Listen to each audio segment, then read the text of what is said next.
আসসালামু আলাইকুম। আমি আজ আলু কাঁকরোল মিলিয়ে মৃগেল মাছ রান্না করব।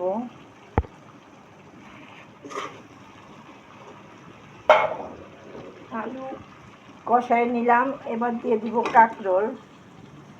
আমি মাছটা একটু ভেজে নিছি, এটা আর দেখালাম না। মাছটা ভেজে রাখছি।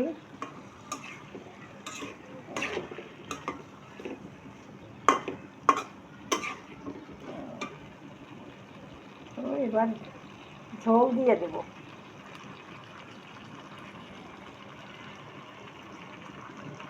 দিয়ে দিলাম, ঝোল দিয়ে দিলাম। বেশি ঝোল দেব না, মাখা মাখা রাখবো। এবার আমি মাছ দিয়ে দিব, এই যে ভেজে রাখছিলাম সেই মাছ দিয়ে দিব।